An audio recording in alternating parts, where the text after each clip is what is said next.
Kailangang matingnan ng doktor yung tiyan mo. Ang laki-laki na ng tiyan mo. Ay sa tingin ko manganganak ka na anumang oras. Dahil sa laki ng tiyan mo.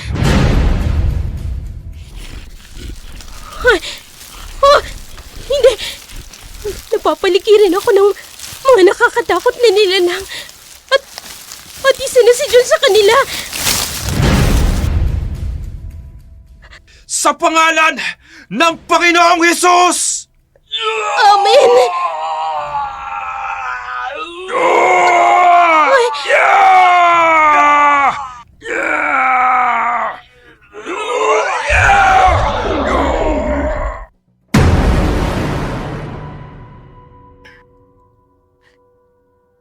Kwento ng magkaibigang nagkasiraan dahil sa isang lalaki.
Hindi naman maitim, no?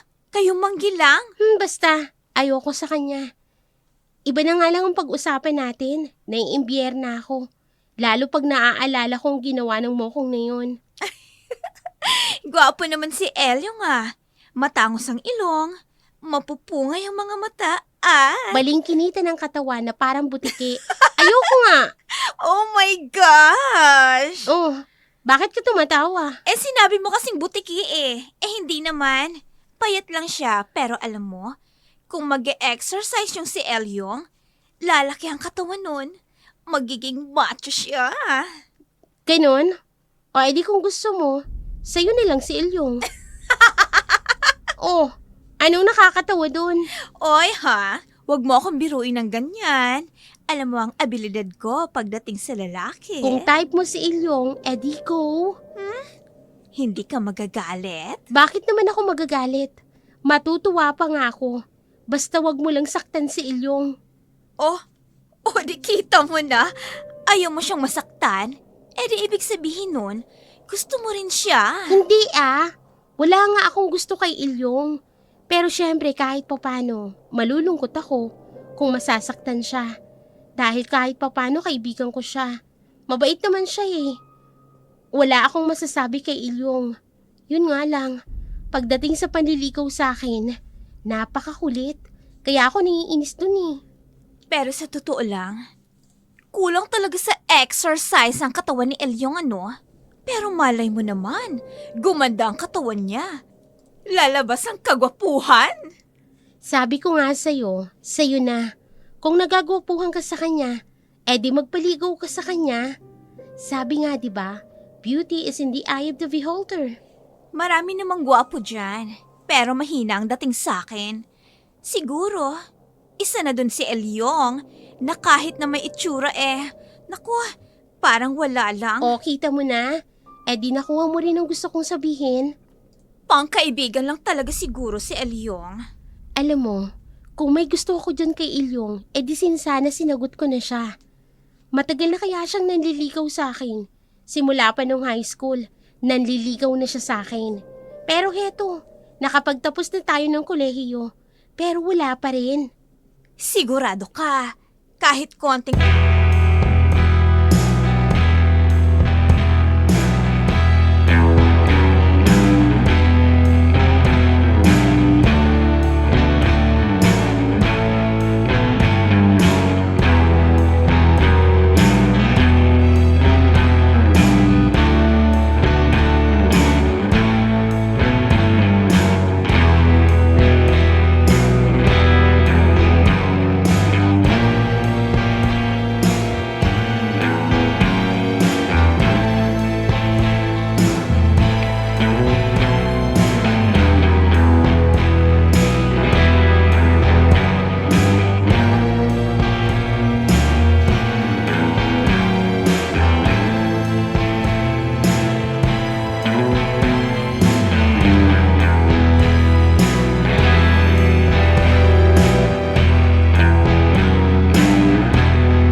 Gawang masama sa kapwa ko. Menchi! Menchi! Oh, boses ni Salin. Ayan na pala siya.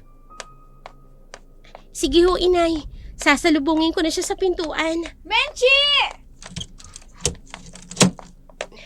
Nako, tamang-tamang dating mo. Papunta sana ako sa inyo eh. Oh, bakit naman? Mamamalengke ako.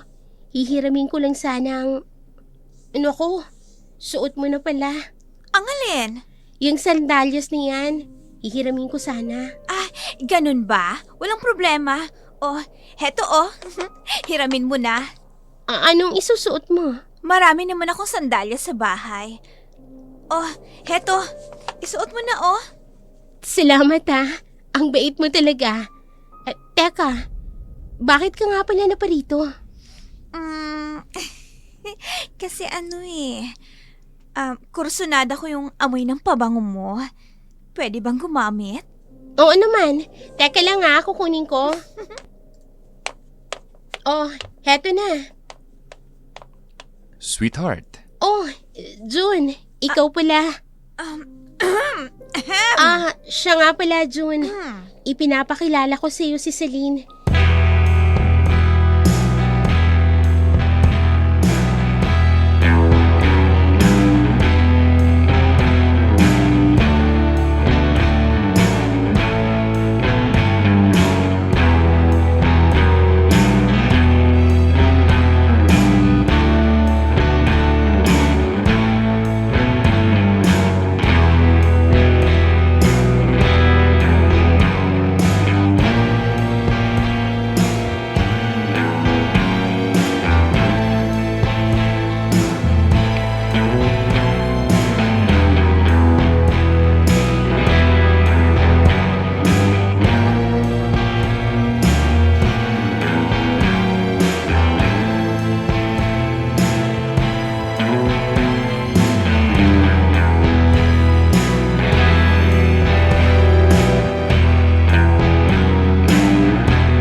June, ikaw pala. Hindi mo ba ako papapasukin? Sige. Halika, pasok ka. Salamat. Maupo ka. Salamat ulit. Anong gusto mong inumin? Busog ako. Salamat na lang. Siya nga pala. Naligaw ka yata. Hindi ito ang bahay ni Menchi. Galing na ako sa kanila.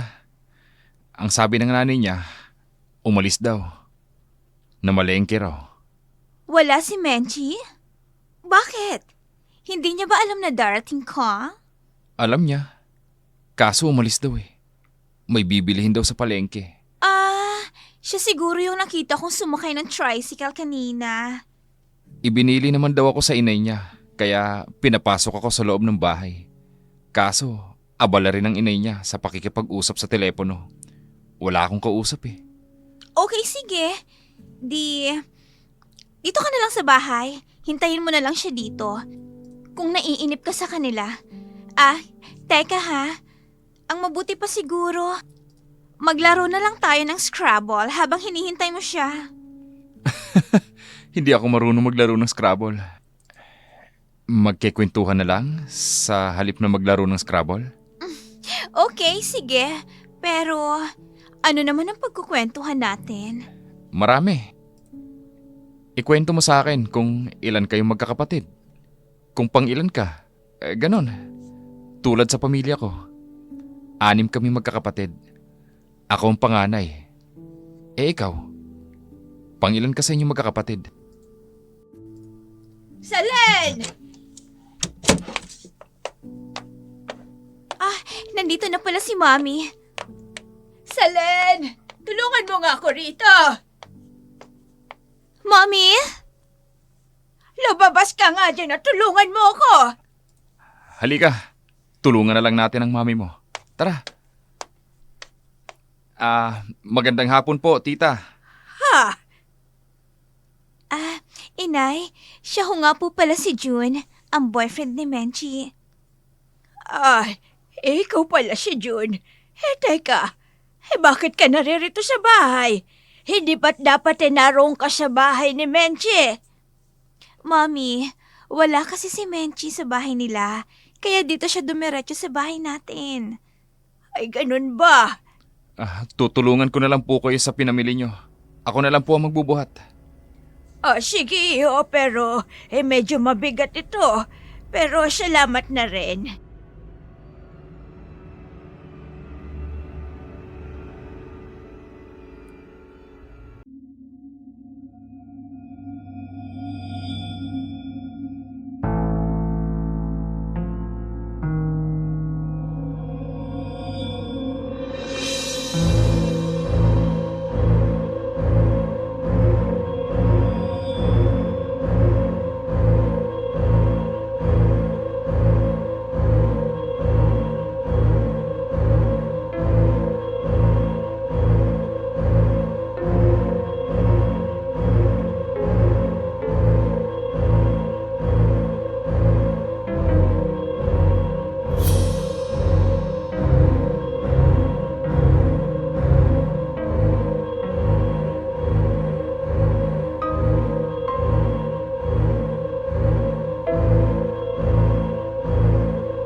gamot niya sa palengke. Hindi naman pwedeng ipagpaliban ko ang pagbili ng gamot niya. May oras ang pag-inom niya nun. Teka nga pala, anong ginawa niyo dyan sa bahay niyo? Wala naman. Naglaro lang kami ng Scrabble. Kung minsan nga naglalaro sa computer. Hindi mo naman masisisi yung tao dahil naiinip. Walang makausap. Kaya sa bahay namin siya nagtambay. Tinext ko naman siya na sandali lang ako. Paano naman yung tao? Gusto kanyang makasama pero wala ka. Hindi bale. Naririyan ka naman Ikaw na munang bahala sa kanya habang wala ako. What? At ako pa palang gagawin mong yaya ng boyfriend mo? Kesa naman pumunta pa siya sa iba, no? Mamaya maligaw pa yun ng iba. At least pag ikaw ang kasama niya, panatag ako na hindi kanya liligawan. Uy girl, bigyan mo naman kasi ng panahon yung boy. Binibigyan ko naman Nagkataon lang talaga ng araw na yun na kailangan kong umalis ng bahay para nga bumili ng gamot ni nanay. O sige na, naiintindihan ko na ulit-ulit yung gamot. Uy ikaw ha, baka mamaya makakita yun ng iba. Ikaw rin. Mahal ako ni June at nagtitiwala ako sa kanya. Paano nga kung manligaw siya ng iba? Di bahala siya kung manligaw siya ng iba. Total, mag-boyfriend pa lang naman kami. Ano? Naririnig mo ba yung sinasabi mo, girl? Okay lang sa'yo na mawala ang boyfriend mo? Hindi naman sa okay. Pero anong magagawa ko kung ipagpapalit niya ako sa iba?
Hindi niya binibigyan ng panahon si June. Anong ibig mong sabihin? Mami, iba na lang akong pag-usapan natin. Baka sabihin pang tsismosa ako. Paano naman magiging tsismosa? Sa akin mo lang naman sasabihin. Teka nga, sandali.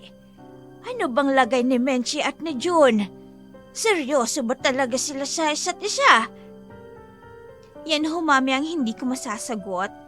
Dahil sa tingin ko, may problema silang dalawa. Bakit? May problema yung dalawa. Ano naman ang problema nung dalawa? Ang reklamo kasi sa akin ni June, wala raw panahon sa kanya si Menchie. Ay, sandali, teka lang ha. Bubuksan ko lang ang pinto. Parang may kumakatok nga.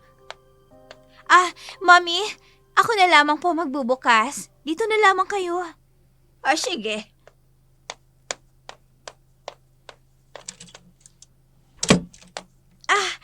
June!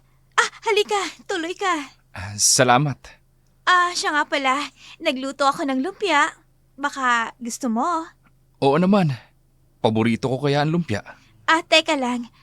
Wala na naman ba si Menchie? Ay, ewan ko. Hala, ang lalim naman ng buntong hiningang yun ah. Hindi na ako tumuloy sa kanila. Bakit naman?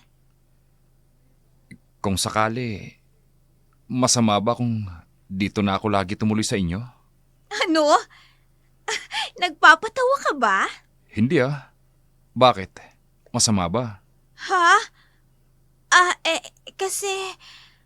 Sandali nga lang. Kumusta na ba kayong dalawa ni Menchie? Pwede bang wag muna natin pag-usapan yan? Ano naman ang gusto mong pag-usapan natin? Ikaw,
dati naman akong nagpupunta rito ah.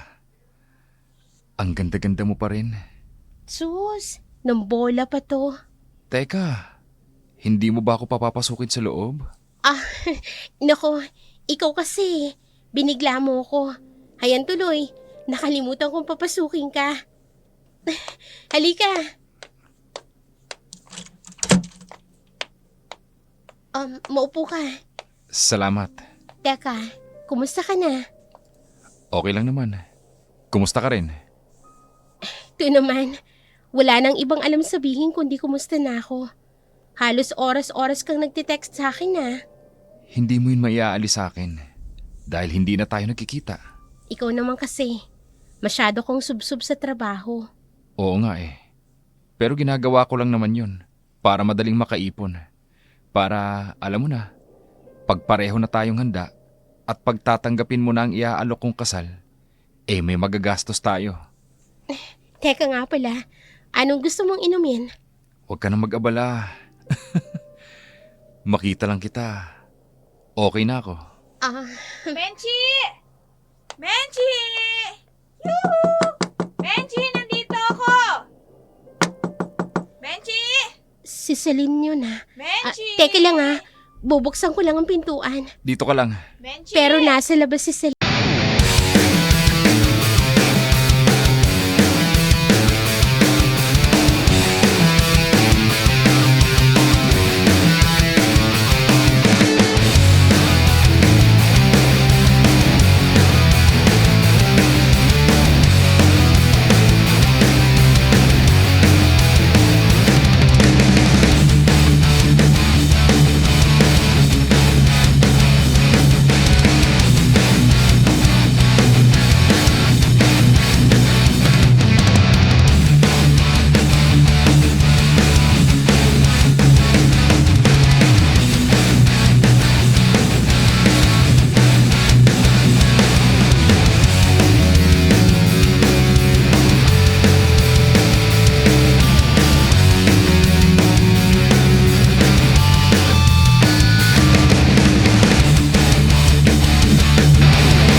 naririto? Anong ginagawa mo rito? Nasilip ko kasi sa bintana ng kwarto ko yung motorsiklo mo. Hinihintay kitang kumutok sa bahay. Pero wala akong nahintay. Kaya nagpunta ako dito kila Menchi. Dahil naghinala ako na dito ka didiretso. Oh, ano pang hinihintay mo?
Alalahanin mo, nauna sa'yo si Menchi. Gawin mo ang ipinangako mo. Dahil kung hindi, ako mismo ang magsasabi kay Menchi. Pinagbabantaan mo ba ako? Oo! At gagawin ko yun. Hindi ka ba makapaghintay? Aba, kung ganyan ka ng ganyan, Ano? Sige, ituloy mo! bakit ka ba nagagalit? Naririto na nga ako. May pakiramdam kasi ako na hindi mo ako totoong mahal. Pati pa ba nararamdaman mo? Isisisi mo pa rin sa akin? Bakit nagagalit ka? Wala ba akong karapatang magalit? Nadatnan kita sa bahay ni na Menchi. Paano hindi ako magagalit? Naririto na nga ako sa bahay niyo. Pero nagbubunga nga ka pa rin sa akin ng paulit-ulit. Huwag kang pumunta doon sa bahay ni na Menchi nang hindi mo sinasabi sa akin. Ano? Dati naman akong pumupunta doon At saka, pumunta lang naman ako doon dahil nakita ko ang motorsiklo mo. Pero, hindi ka dito sa bahay pumunta. At tama ngang hinala ako. Nagpunta ka kina Menchi. Ang dami mong drama. Makaalis na nga! Sandali! Hindi pa nga natin naayos ang relasyon natin Aalis ka na? Oo, aalis na ako. Dahil walang patutunguhan ng pag-uusap na ito. At saan ka na naman pupunta? Doon na naman sa babaeng yon? Kina Menchi? Oo, kina Menchi nga.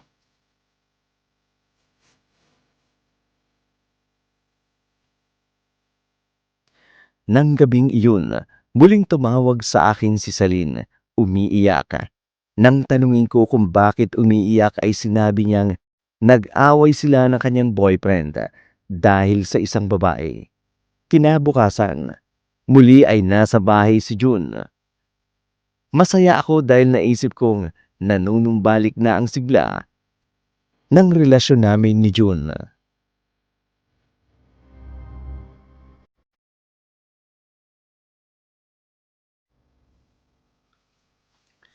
Araw-araw ka talagang gumaganda, sweetheart.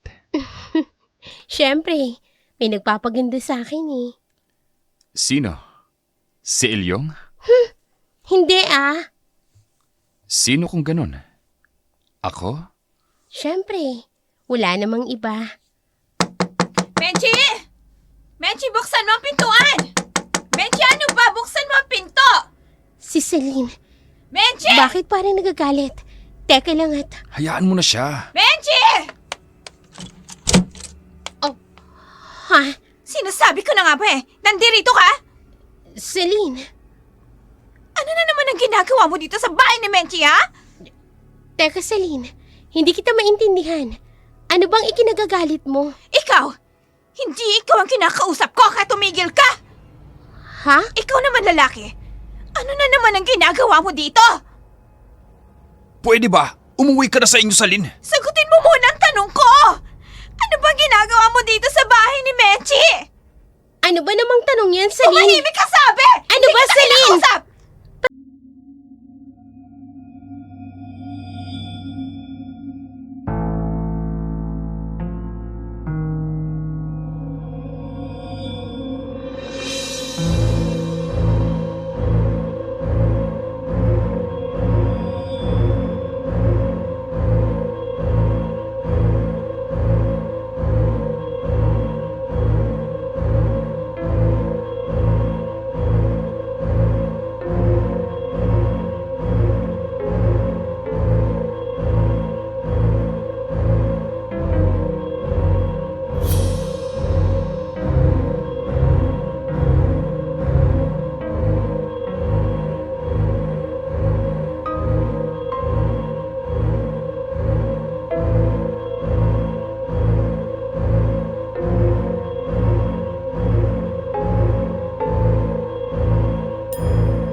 Ibig lamang sabihin nun, hindi karapat-dapat sa pag-ibig mo yung lalaking yon. Pero mahal ko po si June. Mahal mo nga. Pero hindi ka naman mahal. Inakit lang po siya ni Celine. Tinukso lamang siya ni...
nagbubuangan pa? Ilabas mo si Jun! Wala nga siya rito. Baka nariyan sa bulsa mo. Tingnan mo. Walang hiya ka? Nagtiwala ako sa'yo? At ikaw pa talagang nagsabi niyan sa akin. Kunwari ka pa. Pa-advice ka pa sa akin. Yun pala, inaagaw mo ng nobyo ko. Kung may dapat sisihin sa pagkawala ng nobyo mo, walang iba kundi ikaw yun. Ang kapal na mukha mong sabihin sa akin yan, Celine. O bakit? Hindi ba? Masisisi mo ba ang nobyo mo na maghanap ng iba, gayong pinapabayaan mo siya? Na sinamantala mo naman. Mapagsamantala ka. Wala kang kwentang kaibigan. Ikaw ang walang kwentang kaibigan. Dahil inahas mo ang boyfriend ko. Walang hiya ka. Traitor! Salen! Menche! Maldita ka! Hayop ka! Malandi kang babae ka! Malandi ka! Traidor! Ikaw ang malandi! Ikaw ang traitor! Ang kapal na mukha mo!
Masama talaga ang loob ko kay Celine. Gusto ko pa rin isipin ng mga sandaling yun na gawa-gawa lamang ni Celine ang sinasabi niyang pagbubuntis para mapili siyang pakisamahan ni June. Kaya't nang nagsisisigaw siya at humihingi ng tulong, naisip kong sinasaktan siya ni June. Nausal ko pa lamang na buti nga sa kanya dahil sa labis na sama ng loob ko sa kanya. Ganun pa man, palibasay, nagbabasa ng salita ng Diyos si Inay. Binubusog niya ako ng mga pangaral ng mga makadiyos na aral. Agad naming pinuntahan si Celine ng gabing iyon.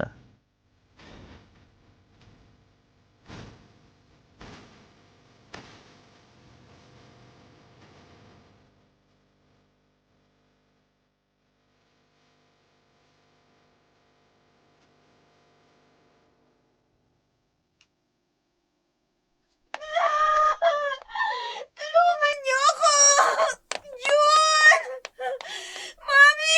Daddy! Tulungan Alin? Ano nangyayari sa'yo? Aling Teresing! Ano bang nangyayari sa'yo at sumisigaw ka, Saling? Ay, bakit ganyan ang itsura mo, Celine? Aling Teresing, tingnan niyo ang tiyan ko. Ah! Ay, ang laki-laki na ng tiyan mo! Bakit ganito ang tiyan ko? Bakit biglang lumaki? Teka, nasaan ang mami at daddy mo? Aling Teresing, umalis sila mami at daddy dahil tinawag ng tita ko na nasa ospital ang lola ko. Ay, si June, nasan siya? Hindi ka niya dapat iniiwang mag-isa dito. Lalo na't kabuwanan mo na. Umalis ho si June. Gabi-gabi ho siyang wala dito sa bahay namin. Teka, kailan ka pa ba buntis? Abay, hindi ko napansing buntis ka. Hindi mo sinasabing buntis ka. Nagpunta ka na ba sa doktor? Hindi ho. Ilang buwan ang pinagbubuntis mo? Bakit ang tingin ko parang kabuwanan mo na? Dahil sa laki ng tiyan mo. Hindi ko alam. Bakit hindi mo tawagan si June sa cellphone niya? Baka magalit na naman siya kung tatawagan ko siya. Di sabihin mong manganganak ka na. Mahal niya ho talaga si Menchi. At gusto ko sanang isipin na nasa bahay niyo siya. Hindi Celine, wala kang dapat na alalahanin pa. Dahil nag-usap na kami ng masinsinan nitong kaibigan mo. Lalayuan niya na si June. Alang-alang sa tahimik ninyong pagsasama ni June. Hindi ba, Menchi? Oo, huwag kang mag-alala. Iyong-iyo na si June. Ay, ang mabuti pa, anak. Samahan mo muna tong kaibigan mo na magpunta sa doktor. Ayoko, Aling Teresing. Anong ayaw mo?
Ipinatawag daw pala siya ng mami ni Celine Dahil sa biglaang panganganak ni Celine, kaya't nang muli kaming makapag-usap ni inay, kinagabihan, kinlabutan ako sa mga sinabi ng inay ko.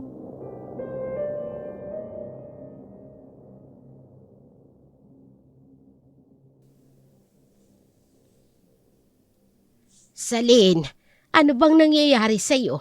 Naging matatakutin ka na raw nitong mga nakaraang araw. Yung anak ko, Aling Tersing. Hanapin natin. Ha?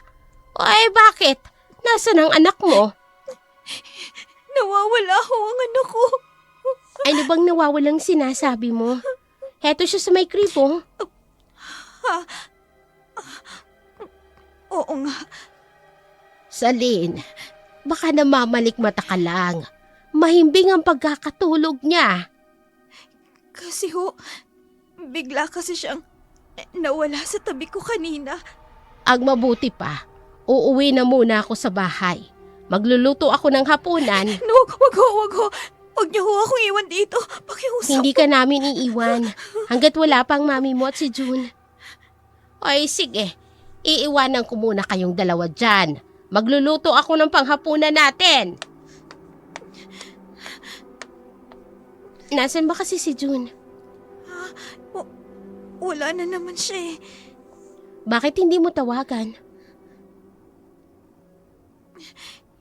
Hindi ako pinapansin ni June. Enchi, ikaw yata talaga ang mahal niya eh. Patawarin mo ako ah. Wala na sa akin yun. Kalimutan mo na. Pinagsisisihan ko na ang ginawa ko. Hayaan mo na sabi.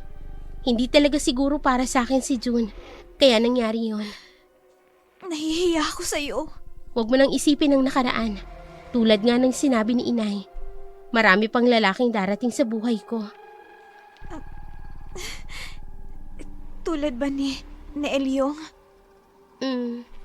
Pwede. Mabait naman talaga si Elyong eh. Kung bakit kasi hindi na lang siya ang nilandi ko noon. At nang hindi na ako napasubo kay June. Oh. Ang anak ko umiiyak. Oo. Teka. Pero, nasaan ang anak mo? Bakit nawala dito sa crib? Ha? Teka lang.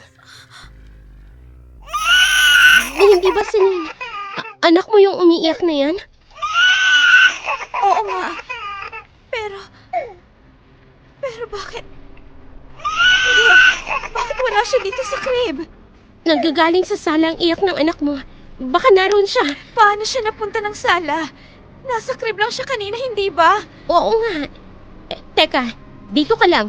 Huwag kang kumilos. Baka kung mapinit ka. Ako na lang ang kukuha sa anak mo.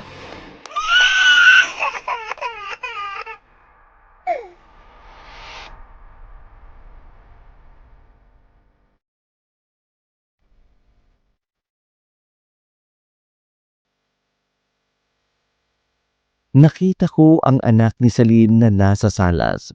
Umiiyak ito, pero biglang tumigil nang makita ako. May kakaibangang nangyayari sa bahay ni Celine nitong mga nakaraang araw. Mula nga nang maipanganak ni Celine ang baby niya, nakaramdam na daw siya ng kakaiba sa loob ng kanilang bahay. Kaya takot na takot itong mapag-isa. May nagbungkay kay Celine at sa mami nito na baka raw kailangan na pabinyagan ang bata. Kaya't pinag-usapan nila ang pagbibinyag sa bata. Subalit ayon kay Celine, nagalit si June dahil hindi daw ito kinonsulta sa desisyon ni Celine na pabinyagan ang bata. Isang gabi, wala pa si June. Wala namang kasama si Celine dahil binisita ng mami ni Celine ang kanyang ina sa kabilang bayan. Na mga oras na iyon, nagpasama siya sa akin.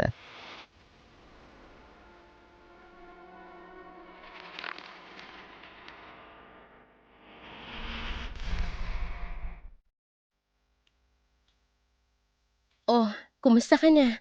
Tsaka nasan ang baby mo? Iniwan ko siya sa loob ng kwarto. Bakit mo siya iniwang mag-isa sa loob ng kwarto mo? Kasi, natatakot ako sa bata. Ano? Sinong bata? Huwag mong sabihin natatakot ka dun sa anak mo.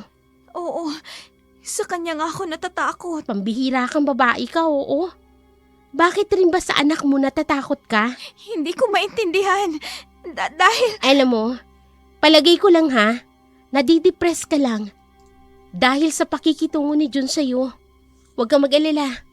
Kung magkaroon kami ng pagkakataon. Oh. Ha? Celine, ano nangyari sa'yo? lumingon ka sa likuran mo! Ha? Ang anak mong kapapanganak pa lang. Hindi, naglalakid na!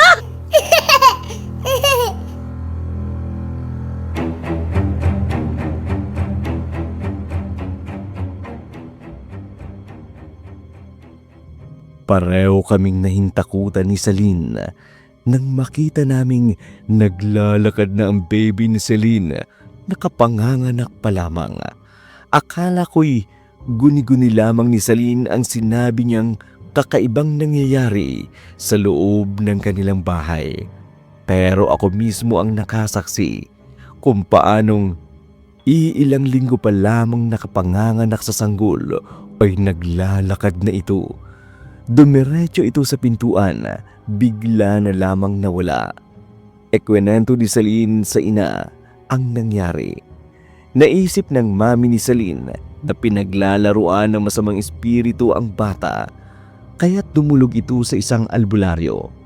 Ginawa ng albularyo ang ritual at dahil hindi ako naniniwala sa ritual, nagpaalam na ako kina Celine at sa mami nito.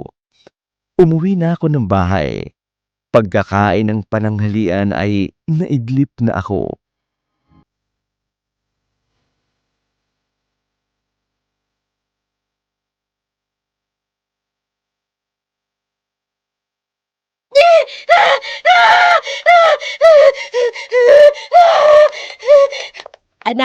Anak, gumising ka. Menshi, anak!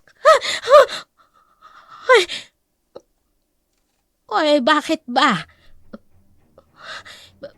Panaginip lang pala. Akala ko kung totoo na. Nananaginip ka. Ay, taka lang. Kukuha ako ng tubig.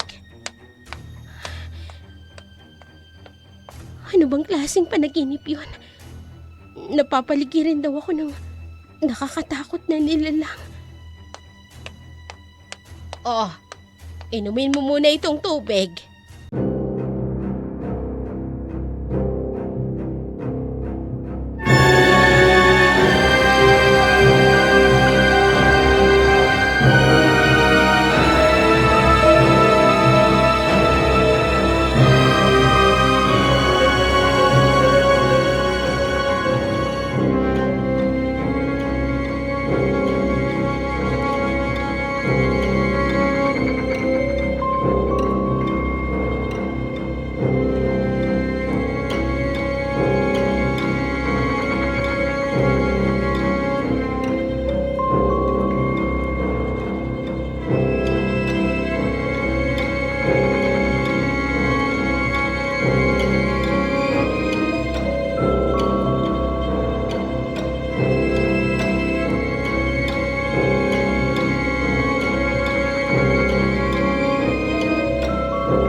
Paano mo siya ililigtas?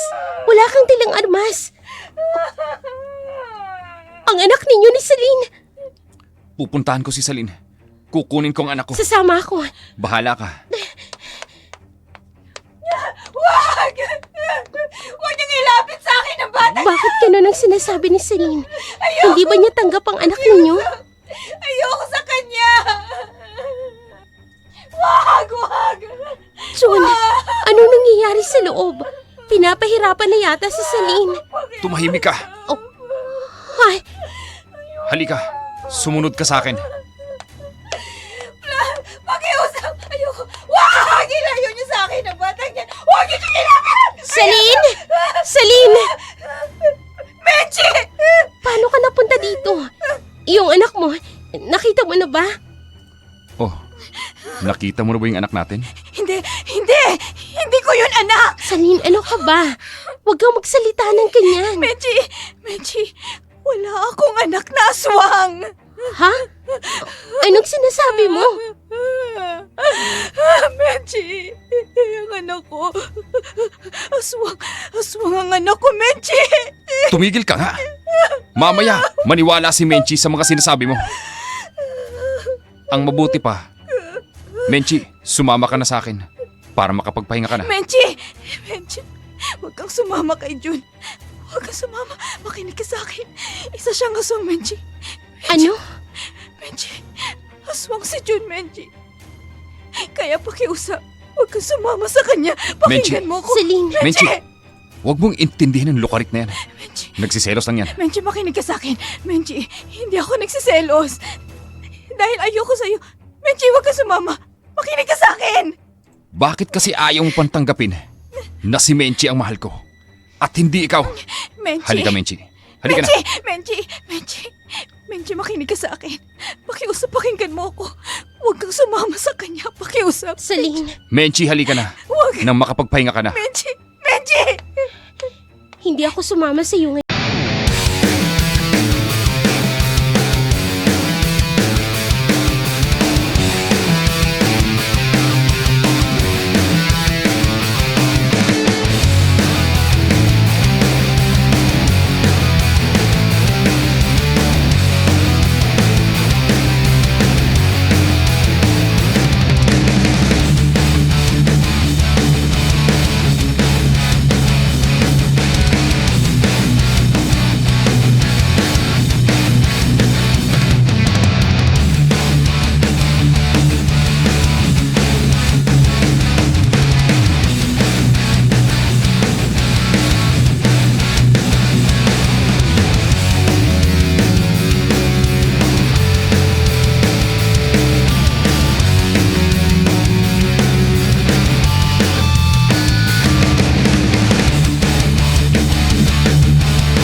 Kinatatakot, Aling Teresing.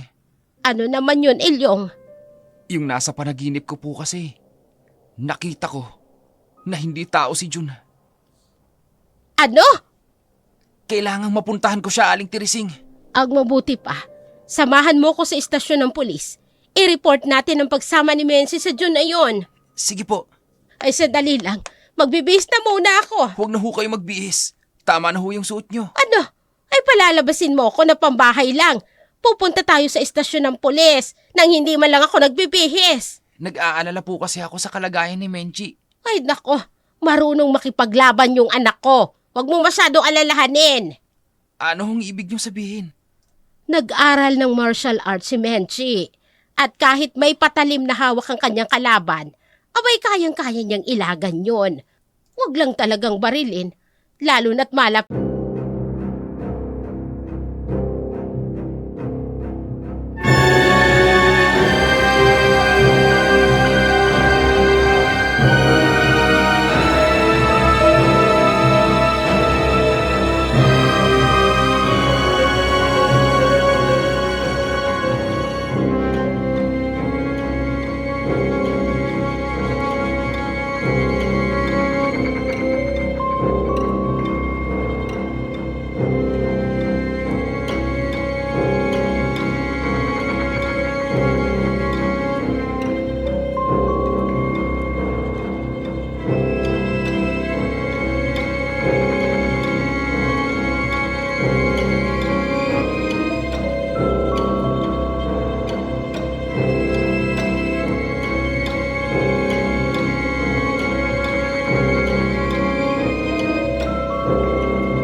Iligtas mo na ang sarili mo.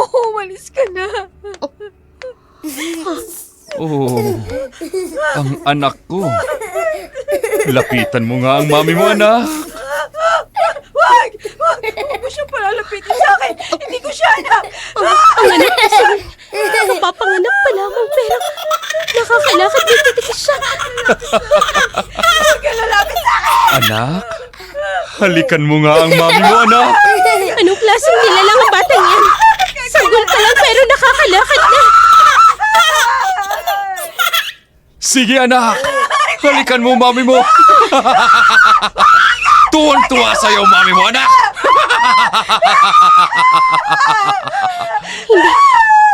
Huwag ka lalapit. Huwag ka lalapit. Kung ganun, hindi lang kami namamalikmata noon ni Celine. Diyan ka lang. Ayoko sa'yo. Huwag ka lumapit. Bakit naman ayaw mong palapitin sa iyong anak mo, mahal? Hindi ko siya anak. Kailangan niyan dumedi sa'yo. Walang hiya mo, June. Talagan mo ang kaibigan ko. Nung makauwi na kami. Kung pauwiin ko si Celine, ha? Kung pauwiin ko siya, papaano naman ang anak namin? Kanino siya dedede? Kailangan makaligtas kami ni Celine dito. Benji, maawa ka sa sarili mo. Umalis ka na dito. Hanggat hindi ka pa natatalihan ni John, makinig ka sa akin. Bakit hindi ko agad naisip to? Tama. Total, mag-isa lang naman si June. Kahit na may mga kasamahan siya, wala naman silang baril. Makakaya ko silang lahat sa pamamagitan ng kaalaman ko sa martial art. Ilayo mo ang batang ito. Ilayo mo siya sa akin. Bakit ko naman siya ilalayo? Para akong lalapit sa'yo? Ayoko. Huwag kang lumapit. Hindi kita kailangan. Kung ganon, palapitin mong anak mo para dumede sa'yo. Sige na, anak. Dumede ka na kay mami. Huwag kang lumapit. Huwag kang lumapit sa akin. Nakatalikod na sa akin si June. Ito na ang pagkakataon. Ihahampas ko sa kanyang ulo ang bote ng anak na tunog ganito.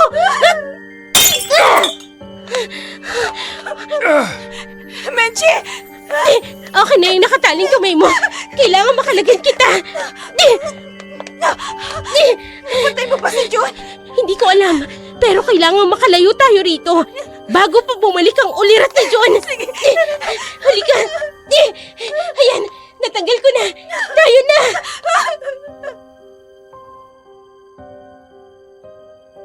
Ipinukpo ko sa ulo ni John ang bote ng alak na naroon sa kwarto na yun. Agad itong natumba at nawala ng ulirata. Sinamantala namin ni Celine ang pagkakataon. Agad akong nakagawa ng paraan para makalagan ang tali ni Celine at nakalabas kami. Sa madilim na gusaling iyon, lagad takbo ang ginawa namin ni Celine. Akala namin ni Celine nakalayo na kami sa lugar na iyon, pero may napansin ako.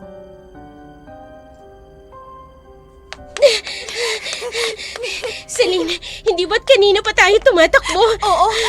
At malamang nakalayo na tayo sa gusaling yun. Ay, hindi! Tingnan mo! Ayan na naman ang gusaling pinanggalingan natin! Teka, parang iniikutan lang natin ang gusaling ito. Hindi tayo nakakalayo. Hindi. Oo nga. Napapagod lamang kayong dalawa. June! Benji, si John. At sa palagay ba ninyo, hahayaan ko kayong makaalis dito nang hindi ako nakakaganti? John, pakiusap. Gusto lamang akong iligtas ng kaibigan ko, kaya nagawa niya yun. Uy, at talaga naman, ipinagtatanggol na niyan dati niyang kaaway. Celine, tara na. Halika na. Sa akala ba ninyo ay makalalayo kayo rito? Ha? Nagkakamali kayo! Ano pang kailangan mo sa akin? Nakuha mo na ako, hindi ba? Palayain mo na ako. Huwag kang mag-alala. Talagang palalayain na kita. Kawawa ka naman eh. Magsiselos ka na naman kapag nakita mo kung paano ko angkinin si Menchi. Yun ay kung magpapaangkin ako sa'yo. Sige na. Umalis ka na. Hindi na kita kailangan. Yun naman pala eh. Bakit nandito ka pa sa harapan namin? Umalis ka na. Aalis lamang ako nakasama si Menchi. Hindi ba, Menchi? Halika na! Para sabihin ko sa'yo, wala na akong pagmamahal sa'yo. Kahit ni Katiting. Ganun ba? Ha? Halika! Ano ba? Pakialamera ka, ha? Ikaw ngayon ang isusunod ko! Bitiwan mo ako! Kung nagawa mo kung patumbayin kanina, hindi na ngayon! Ang lakas niya, hindi umuubrang natutunan kong defense sa ganitong pagkakataon. Ano ba? Bitawan mo kaibigan ko! Bitawan mo siya! Huwag kang makialam dito! Celine! Halika! Itinulak ni June si Salina habang pilit akong iniligtas ni Salina.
sa buhay ng isang tao na hindi naranasan ng karamihan. Tapat ang Diyos sapagkat pagdating ng pagsubok o ng tukso, ay bibigyan niya ng kalakasan upang malagpasan iyon. Maraming salamat po una sa Poong May Kapal at sa inyong YouTube channel na nagbibigay ng pagkakataon na mailahad ang aming mga nakakikilabot na karanasan.